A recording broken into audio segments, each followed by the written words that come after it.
Hey everyone, it is Shannon and I am here today to talk about yet another film for the 31 Days of Horror 2019, and today we are talking about The Invitation. Yes, The Invitation. So this was directed by Karyn Kusama, who did Girlfight. I did not know that she was the director until it came up at the end of the movie. She also directed Aeon Flux and Destroyer.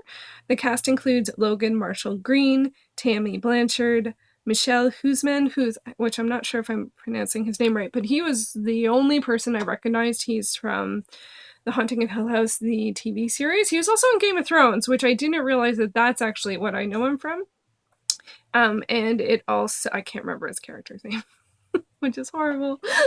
Link to all of the things. Link to the IMDb if you would like to peruse everything is always down below. And it also stars Emayatzy Corinealdi. This came out in 2016, both on the festival circuit and online. I would classify it as horror or thriller, also drama and potentially mystery. I don't think I would go as far as mystery. I'm trying to remember the parameters for mystery in terms of film. In terms of a book, I feel like it definitely wouldn't be a mystery because I don't feel like there was necessarily enough to figure it out, quote unquote. And was the point to figure it out? That is a different question.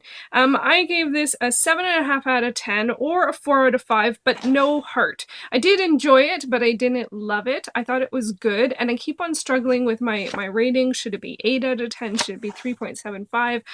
I'm feeling like a little unsure. I think that's why it ended up being an 8, because I think it was good, but was only a 3.5. Is that what 4? No, I didn't even remember. 7.5 out of 10. 4 out of 5, but no heart.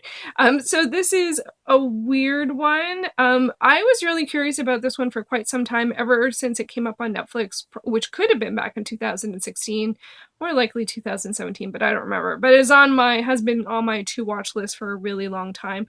And this one is sort of more in the vein of a thriller because it is so much about the tension, about that something feels off.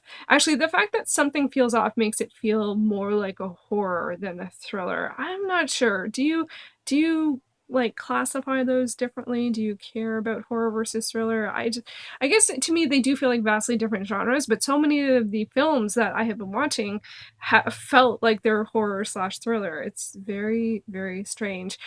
So this one centers on a guy who is with his girlfriend going to a party, and the party is being hosted by his ex and her new guy and some of the people that no one has seen her or him, the two people from the couple that split up. No one has seen them for quite some time, and so there's all of this tension and all of this mystery around what happened. Why has nobody seen them? Is it the same or a different reason for the two people?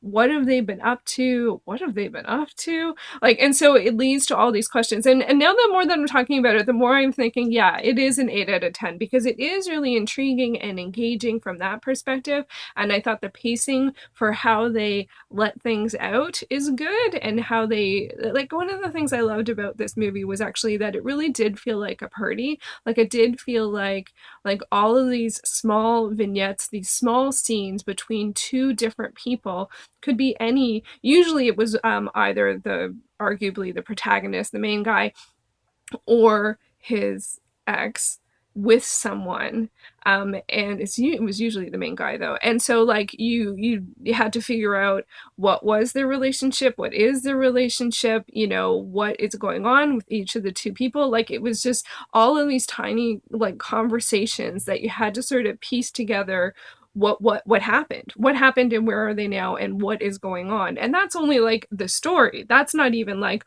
all of the tension and the intrigue and the mystery and the like, and the fact that it's so unnerving. Like, it's just like one of those movies that you're just like, something is off here. Like, something is like, it's not meaning something like was done incorrectly filmmaking wise. It's just like you can tell that something's just a little strange, and that's always a really good thing in a horror movie, I think. So for me, overall, I think it's one of those ones that because it was so tense, it was hard to quote unquote enjoy the watching of it. But the more that I think about it and the more that I talk about it, I feel like, no, it was really, really well done. It was really clever. I really liked the pacing. I really liked that it held the tone.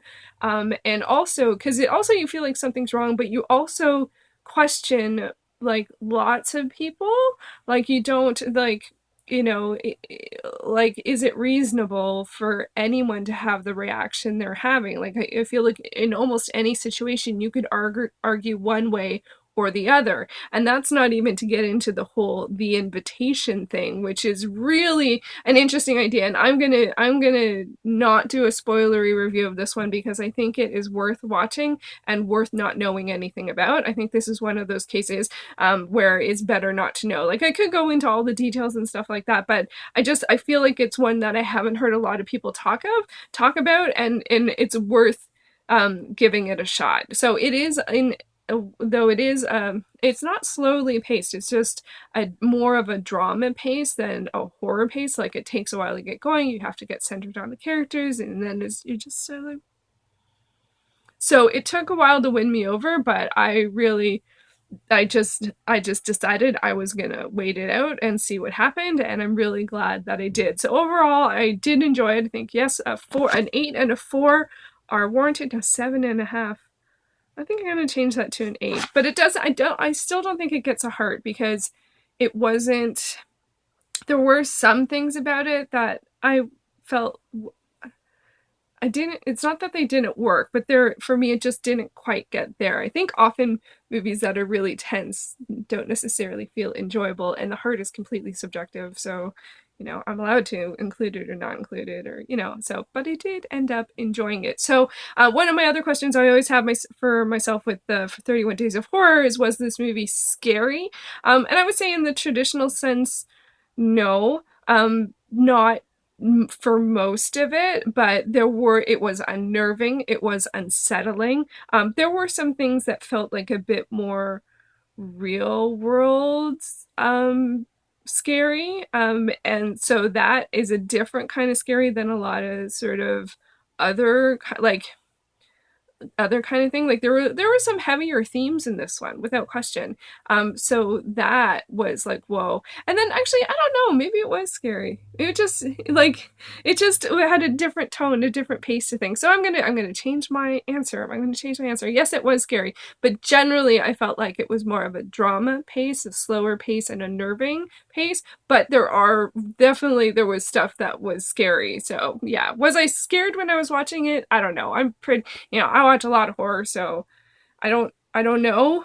I don't think I could say that I was scared, but I was definitely engaged. I was definitely engaged, which is a good thing. So there you go. The Invitation. Have you watched it? Did you enjoy it? Do you like these like horror movies that are this kind of pace, or smaller situations? Like, it's mostly like a one house situation, which also is, I think, what makes me think it's a mystery, because you have that sort of set location kind of thing and a set group of people, so you're trying to always like do that, and that always feels like a mystery to me. But I would say that is horror, and I would say that it's thriller. I'm not convinced on mystery. So let me know your thoughts. Have you seen this? Did you enjoy it? And do you like to randomly pick stuff without looking things up? I don't even think I read the description. I just found the image so engaging that I was like, yeah, I'm gonna watch that one. So there you go. That was The Invitation.